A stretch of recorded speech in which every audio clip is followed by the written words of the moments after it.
Remember as a child learning to form a single file line? Part of the education process is about staying in line with rules and procedures. When someone gets well out of line, that's when suspensions come into play. But as the Mayor's Summit on Suspensions recently demonstrated, those suspensions disproportionately impact black boys. And as KCPS's superintendent found earlier in his career, suspensions weren't effective. It just further reinforced the fact that they're out on the streets again and they're not doing anything, and we're not being a value add as an education system. So districts increasingly are moving away from a dependence on suspensions. Think of it as focusing less on that proverbial line and instead on a circle. If you go far enough back in any culture, you'll find people sat in circles and worked out their problems. They talked things through. The practice, which is being taught locally by the Center for Conflict Resolution, is called restorative justice. Restorative justice is a different way to look at harm. Our criminal justice system or a punitive system in a school looks at what rule was broken. A restorative system looks at the relationship that was broken and what needs have not been met. Kansas City Public Schools has begun a 3-year process of training all its employees in the practice, but they're not alone. The center has worked in schools from Independence to KCK, from large districts to small charters.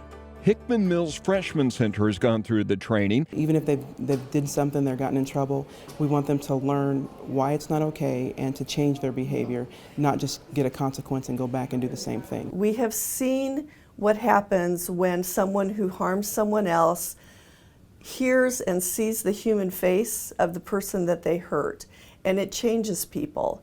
The 14 and 15-year-olds here have seen conflicts play out. It's sad that people don't know how to just talk things out and they have to be so violent.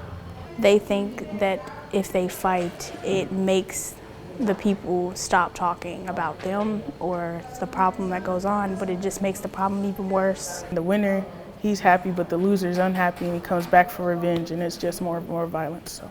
Also see people that know how to talk to teachers and know how to solve it, and it leads to better things. The Center for Conflict Resolution has heard the criticisms of restorative justice that naturally arise.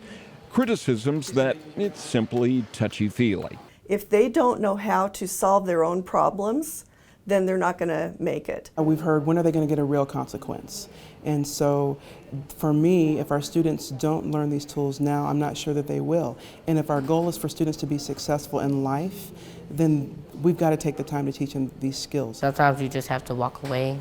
Sometimes you just have to just calm down, probably count to 1 through 10, take a deep breath and just walk away.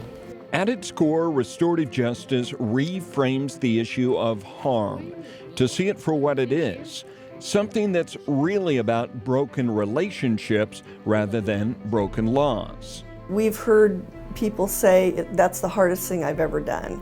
So in a punishment situation, we separate that person from their community and they don't really have to deal with it. They don't have to come to terms with what they did.